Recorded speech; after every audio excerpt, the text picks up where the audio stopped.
This podcast is intended for educational purposes only and is not intended to replace therapeutic services of any kind. Please refer to the list of references provided if you need support. Hello, everyone, and welcome to wow. Apparently my words are not working. Good thing I have another latte. Latte number 2, everybody. Thanks to Dr. Ashley. Welcome to another episode of Sessions with Sara Cate and Ashley. I'm Sara Cate. I'm Ashley. Today, we are going to be discussing radical authenticity. Now, what it means when I say that. What the heck? What the heck is that? Number one. Number two, this is not some over exaggerated concept of self-worth, self-love, self-aggrandizing. I think great distinction that a lot of the movements out there of like,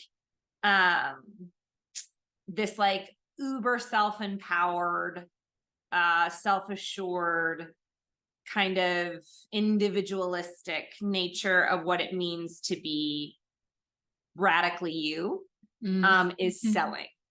This is more a conversation. When I say radical authenticity, I do not mean that you explode your authentic self into the world and are unboundaried and unprotected and unsupported in doing that. You know, like when I am saying be radically, authentically you, it comes more from a deep connection to self.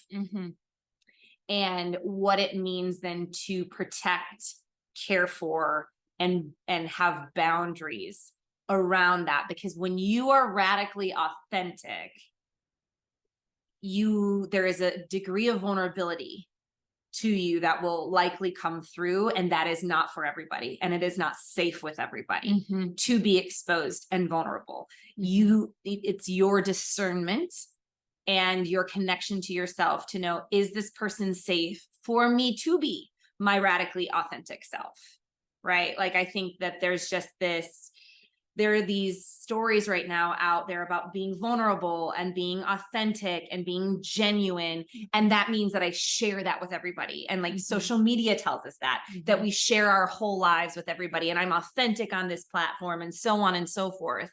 And I actually think it's authentic to maybe not share everything about who you are and to protect pieces of yourself and keep them for just you. So that is the disclaimer that I want to put on this episode, is that this is not like the movements out there that are like, you know, be you all of the time, 100%, and everybody has access to that. Yeah. Well, it's okay. This also,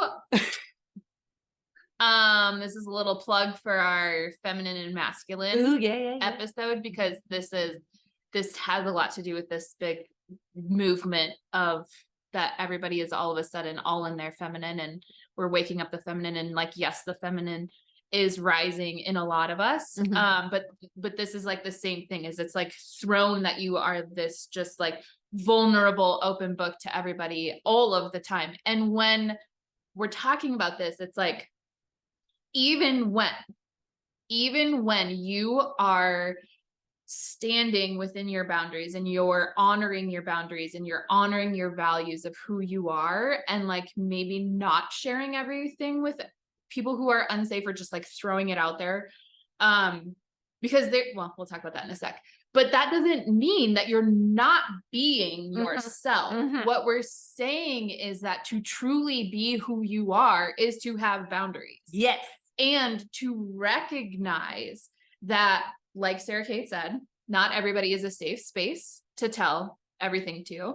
That if there is this like push, or if you're trying to be in this like flow of like just everything is wide open, there's some danger that can come back in terms of like, you might get kind of lost within it all. And then you end up losing yourself even more because you don't have those boundaries to protect that like deep internal space that is truly sacred. Like not everybody should have access to that. And just because you are choosing to only share certain things with certain people doesn't mean that you're just not being yourself around or not being others. authentic. That is human life.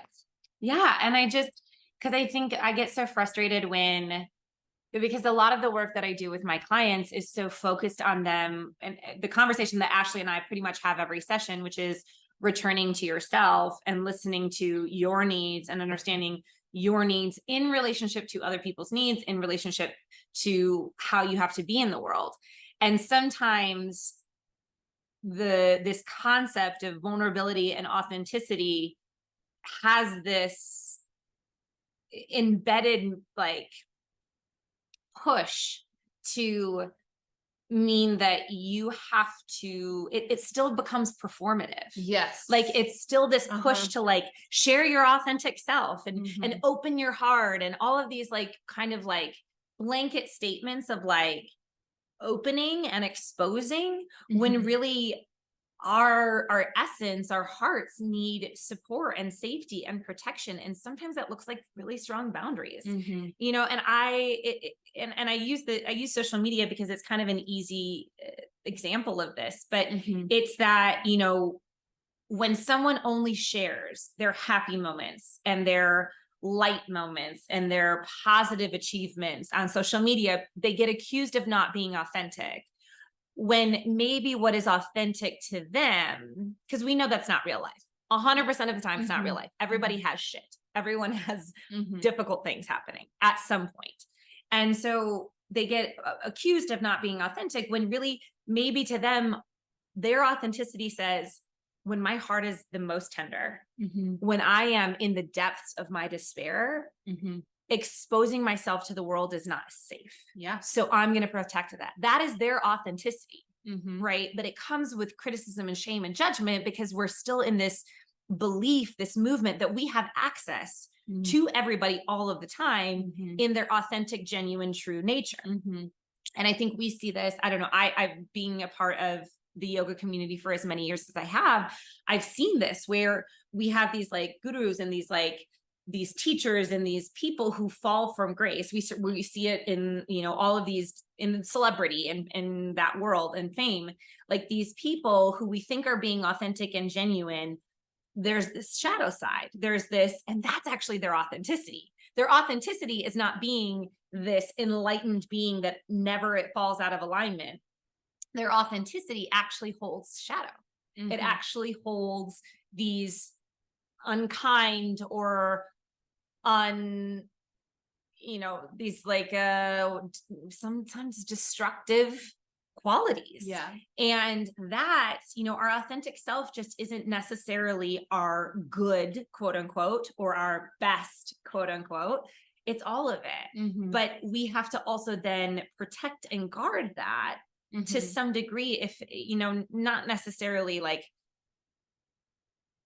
the darker side of humanity, but our tenderness and our sadness and our struggles, like those aren't for everybody.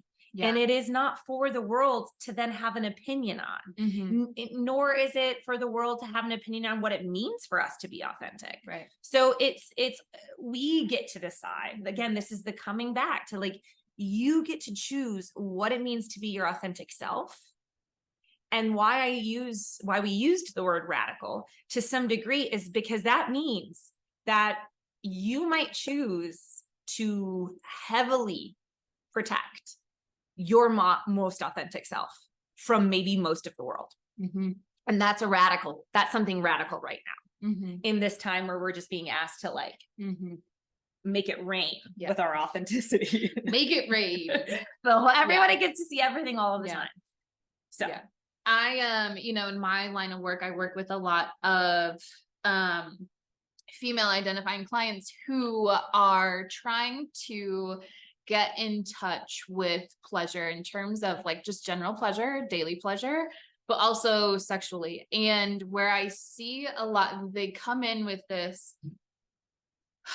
it makes me so angry. Well, am I happy that out in the world on social media, there's like this big push for female pleasure?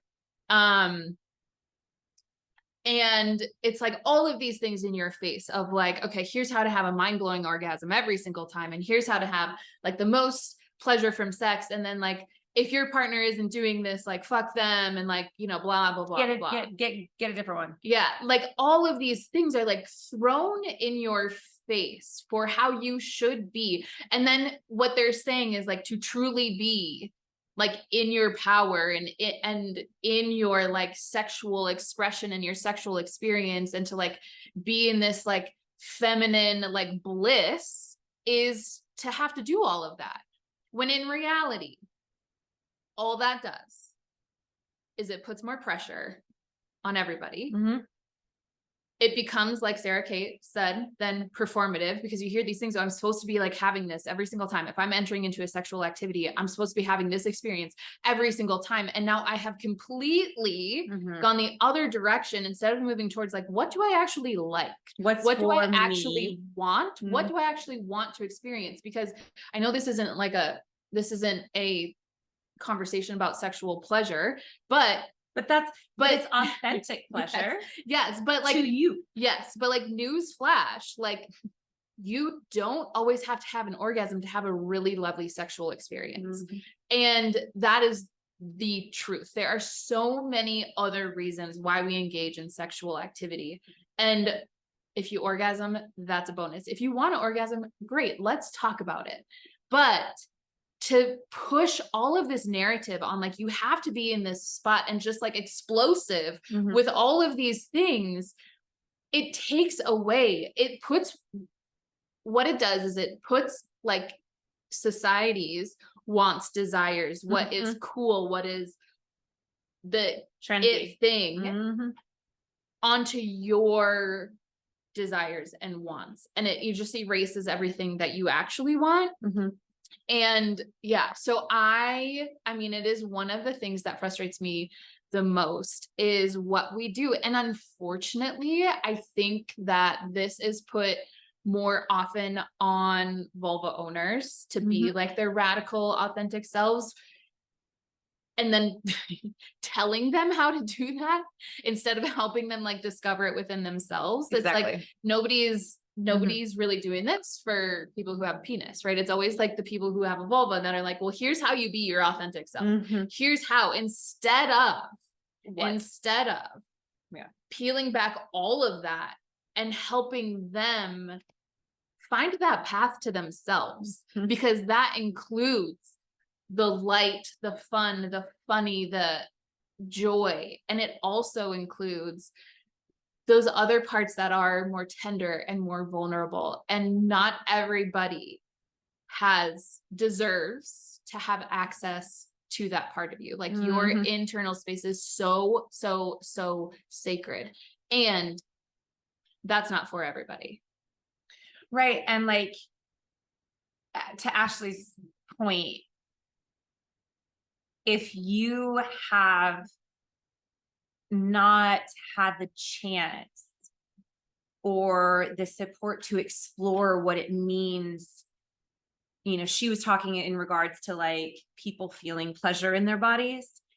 And again, the universal kind of concept for this is if you have not been given permission to explore what your authentic nature is, what your authentic wants are, what your authentic needs are, what your sensations, and when we say authenticity, it means the thing that is unique to you. When you have not been given the permission or the ability or the understanding even of how to explore that, it's easy to go to these, you know, bite-sized snippets from Instagram and TikTok and the social medias all over the world or society or your culture. It's easy to go to the things that are around you and say, okay, well then let me try that on. But what oftentimes that information that's coming in does is it gives you these like the shoulds and this is exactly how they speak in absolutes. So they're like, you should do it this way. and you should feel this every time, and it should look like this, right? Like they give you the absolutes. And then we just, in our last session, we talked about the shoulds of low self-worth. It's a way to keep ourselves in this undeserving, unworthy place when we're shoulding on ourselves, essentially, of like, oh, I should have done this, or I should feel this, and I don't. So then what does that mean? That means I'm wrong. That means I'm doing something wrong. Something's wrong with me.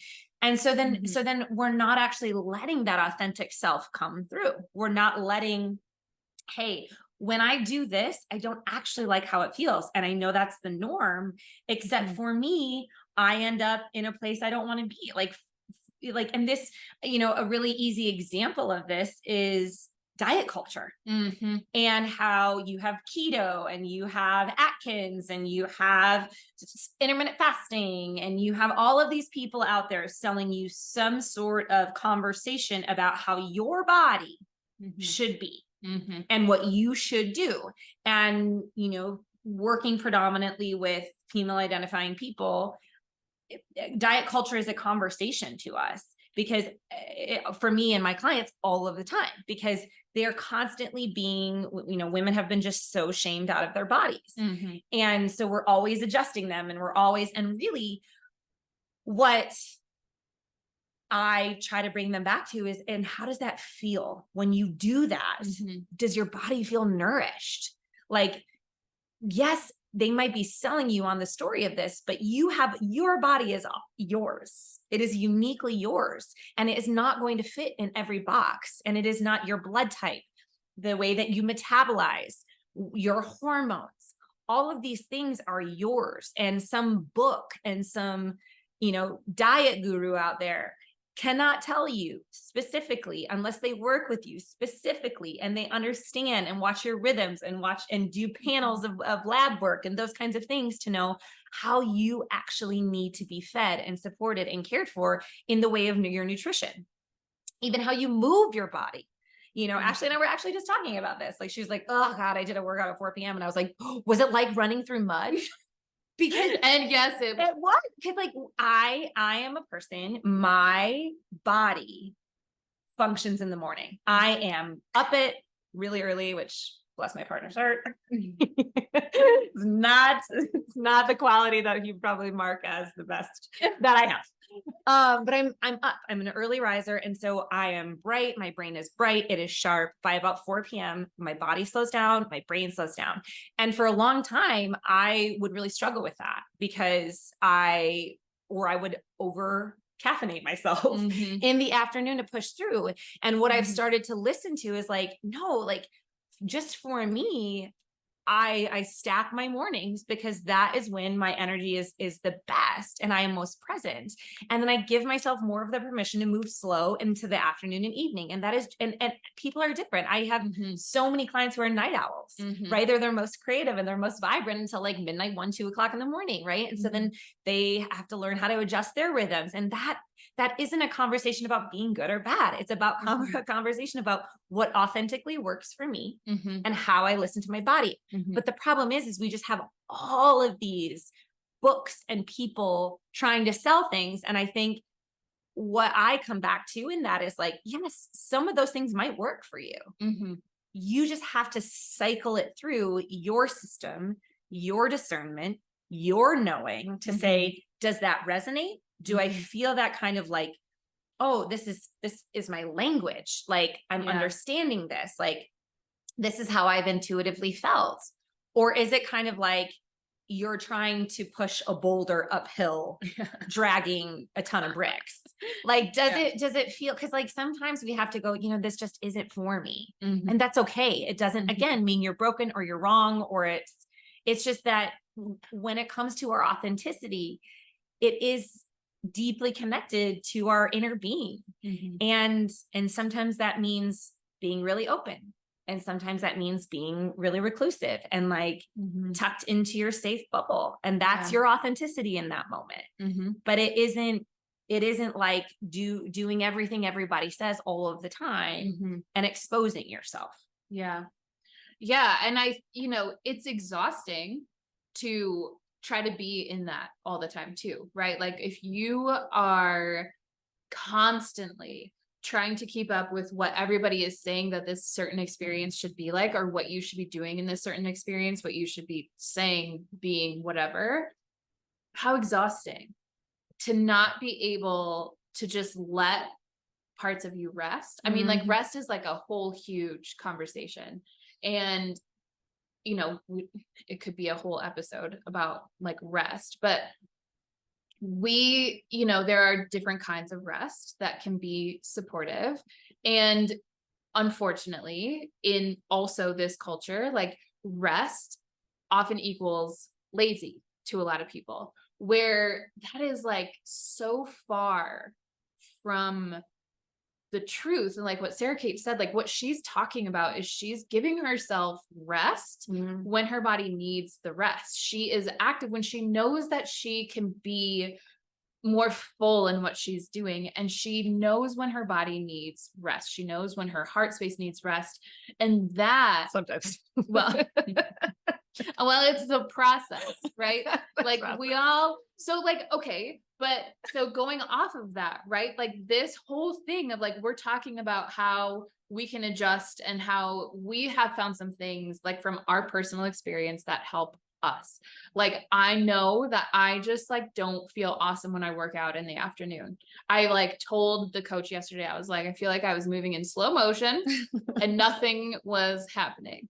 And I, you know, it was where my body was at. Yeah. Right. I let myself go lighter. I let myself move slower. I felt like I was moving at like snail's pace, which I don't know if I actually was, but like I let myself do that because that's where I was at. And I still decided that like, no, I still want to be here. I still want to do this. I'm just going to do it to like my best ability in this moment. Right. But this doesn't mean, so we're talking from our experience, our lived experience of like things that help us kind of adjust and move in between all of this. But that doesn't mean, again, that it's not something that we're constantly working on. This isn't you get the concept and then it's like perfect. And that's another thing that then we're told is that like, once you get to this point, once you learn how to be vulnerable, once you learn how to do all of this crap, then it's just like that all the time. And what can happen then is there's a lot of irresponsible people selling these things. And then when the quote crash happens of you not being able to maintain that, they're gone. They're gone. Or it's the, you know, cult 101. You're the problem. Yeah. It wasn't my method that was the problem. You're the problem. Yeah, exactly. And that is so cults, man. Every time I can find a way cult out on anything. But it's so true. It's so true. And it's so frustrating. And it happens all the time. Yeah. And I don't know. I'm unsure if there's another way to like help shift this other than each of us finding that authenticity within ourselves and being then the example, which includes, again, like we just said, like it includes giving all of your heart space to the people who feel safe and when you want to and what you want to say and what you want to share, and living in that authentic, this isn't okay. I don't like this. I don't want to, I'm not happy right now. And that's okay. It's okay to not be happy sometimes, you know? And being that example of working through the times where we're struggling to find that authenticity, because that's going to happen. But it's the resolve that comes from working through those moments. That's how we're going to like shift this paradigm from this nonsense that's happening now to everybody having the permission to be a little bit more authentic. Yeah. And, you know, I think, God, and we throw things around like radical authenticity and, you know, be vulnerable. Like we throw them around as like slogans and like phrases of self-evolution. Like it's self-help. It's the self-help section on steroids. And so like, even when we say it, I'm kind of getting this like, ugh, in my body, like be genuine, be your genuine self, you know, these kinds of minimizing of what, and like, mass producing Yeah. the experience of that, when really this is such a deeply personal process. Like Ashley and I cannot sit here and tell you how to be radically authentic. Like that is it is your directive. It is your direction. It is how you want to do that, how you want to connect into doing that. You know, like something that thankfully being a therapist has taught me is how to not speak in absolutes. Yeah. To offer invitation to my clients to look at things like, well, you could look at this, or it possibly could go that way. And also let's look at what other ways it could go. Right. Because I am not there to be the expert in the room about their life and their body and their experience. I am there to help them be curious about what's coming up for them, because even if they tell me they have a sensation that I have heard reported out 16 times, and it is in alignment with how I've heard it reported out from every single one of my clients 16 times, it doesn't mean that it's still different for them to some degree. And if I start to create generalizations, and if I start to put people in boxes when it comes to their sensory experience, I am going to very quickly become, I love how you use the word, irresponsible practitioners or facilitators in the world of wellness, because I am not giving permission for that person to authentically show up in that moment and have it be like nobody else who's ever sat in front of me. Because even for me, you know, my authenticity is still kind of a question mark. Yeah. Because as I evolve, so does my authenticity. And so having it's really important for me that my relationships evolve, because I'm ever evolving. And if the people in my life don't allow that, or I don't allow the people in my life to evolve, then we're all actually moving further and further away from our authenticity. But the more that my life around me, you know, and I think, again, speaking to like the shadow side of things, like we just talked in our last session again about patterns of low self-worth, but I was talking about how I stick my head in the sand when something is overwhelming me. Like I just shut down, right? And that actually is a part of my authenticity. That is a part of who Sara is.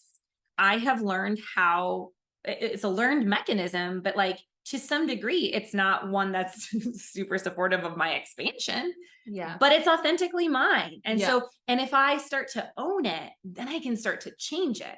But the more that I reject parts of myself, and then only put the ones that are shiny and bright and perfect, quote unquote, out there, then I am leaving a big part of my authenticity behind, because that actually, my freeze mechanism is something that makes me more authentic in the world to relate to others. It makes me my human whole self in order to interact and connect to others on that level. But the more that I'm only a certain way, the more that I'm perfect or the expert or the performer or whatever it is, the less and less and less that I get to really be who I am. And that is Sara with some shadow, and that is some discomfort, and that is some difficulty. And, you know, this is about embracing the whole. Our authenticity does not mean we're perfect and we're aligned and we're only speaking, you know, from a place of truth and like, you know, glory. It really is this sense of getting to know these sticky, icky parts, along with the ones that need a lot of care, and along with the ones that are really awesome and special and unique, right? Like it's the whole self that really is the authentic self. Yeah. And that means not embracing, but acknowledging some of these other parts. And that's where then the boundaries come in, because if those parts are tender or sensitive or fragile to some degree, they aren't for everybody. And knowing that, like, to be authentically you means that sometimes you have to be more self-protective in environments where maybe it's your home life, maybe it's your partnership, maybe it's relationships. Maybe there's certain friendships that you're like, or at work, where it's like, to be authentically myself means I share the parts that I know are safe to share, and I protect the parts that I know that like really can't be open here. And that's kind of across the board in relationship. Totally. Yeah, it just is. Well, sorry if you could hear those sirens. Blue didn't pick that up. Did you? I hope Blue didn't pick that up. There's just a really loud siren right outside. It's just like, it's our society just doesn't also give us the permission, I think, a lot to have, I don't want to, well, because it is our responsibility, but the permission maybe to like honor ourselves and knowing that we have the knowledge within us to figure it out. And I think, I struggled a lot from the time that I graduated PT school. I struggled so much with like the PT regimen of like, I'm the expert. I know exactly what exercises you need, and I have to tell you what to do and blah, blah, blah, blah, blah. And I hated it. And people would ask me all the time, like, what do you think happened? I don't know. I don't know if your shoulder pain is hurting because of this. I don't know what started. I don't know if it was your hip that started this. I don't know. And that's not for me to tell your body what it did, quote, wrong. But people look for what is wrong. What is wrong with me? I want somebody else to tell me what is wrong with me. And I want somebody else to tell me what I need to do to get better, whether it's a physical injury, an internal like dialogue that you're having within yourself, whether it's some uncomfortable emotions that you want to learn how to be with more ease, but it's not up to anybody else but yourself. And that is a really hard thing for a lot of people to understand, and to even hear that, like to even hear like, no, I'm not actually just going to give you all of these things and say you have to do these things, because I don't know what it feels like in your body. I don't know what kind of activity that you actually want to be doing until I'm sitting with you and working with you and watching you and doing all of those things. And I certainly wasn't taught growing up that like I could trust my body to tell me what it needed. I was taught to like go outside of it, always Externally go outside to find what I needed. And so everything that we've talked about, the diet culture, the pleasure culture, all of the things have all taught us to abandon that internal knowledge. And that internal knowledge, that's where the authenticity is, because there is nothing that I can do to help you read what that is other than provide the space and the permission, if that's what you need, and a little bit of guidance for you to start that dialogue with yourself. There's nothing that I can say that's like, no, you have to do this and you're going to be 100% better. It's just, and it's so, I just was talking with a friend who's pregnant, and she's getting all of these like crazy things to do. And it's like, what are we doing? Because she's getting conflicting information about being pregnant and what she has to do in order to have a healthy pregnancy. And I was like, what feels good in your body? Does it feel good to, we were talking about movement specifically, but does it feel good to move? Then move. Like, just because you're pregnant doesn't mean you sit on the couch all day, right? But she's told, she is told, and she had to like check back with herself, like, okay, I get to decide. I get to decide for myself what feels good and what doesn't. And that is to bring it all back. Bring it on home, Ashley. That is what this is about. It is listening to that internal knowledge. And that is going to tell you the direction to go. That is going to tell you where you need to be with all of these things, and then what you want to move forward with. Totally. And we are aware, let me be very honest. We are aware that is a question mark for a lot of people. Yeah. Like, how do I actually listen to my intuition? How do I actually find my authenticity?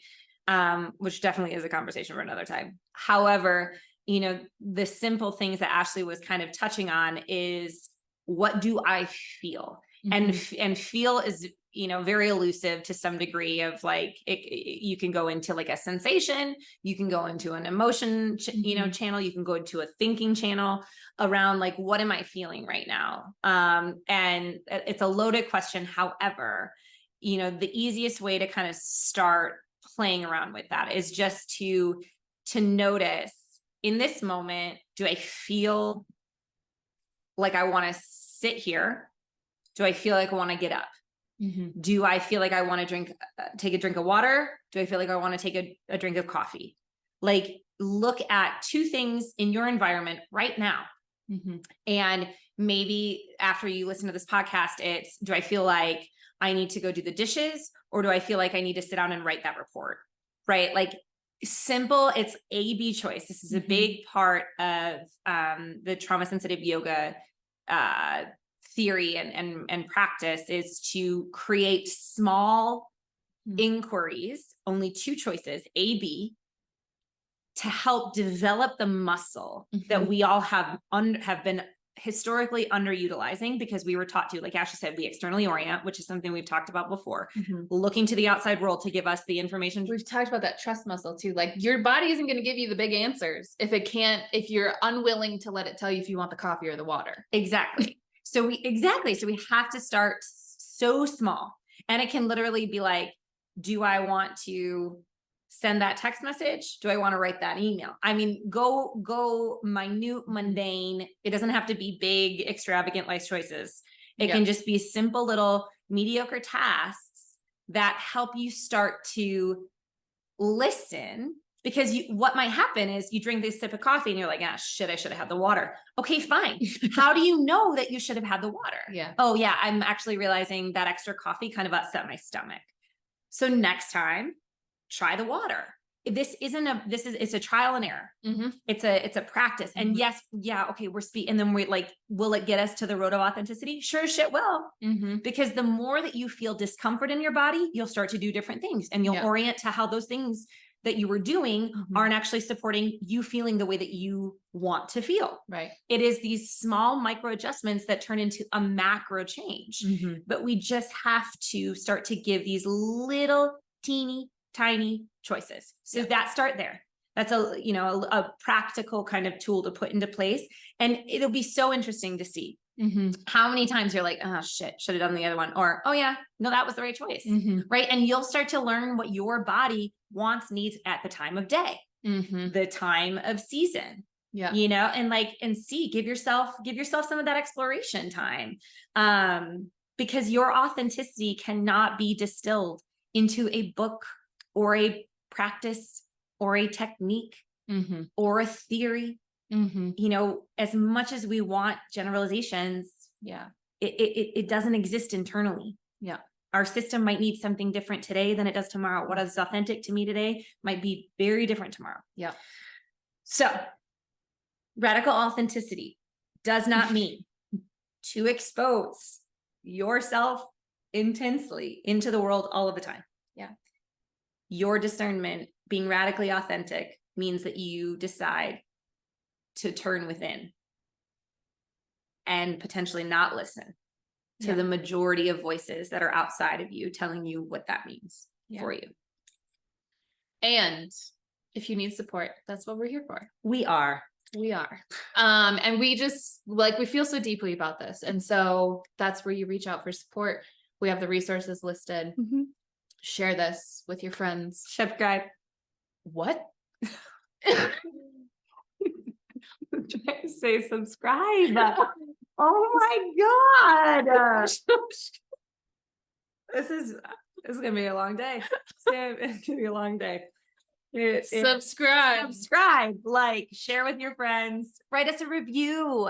Even if you hate us, write us that. We want to hear it. We really do. We really do. We're not afraid of it.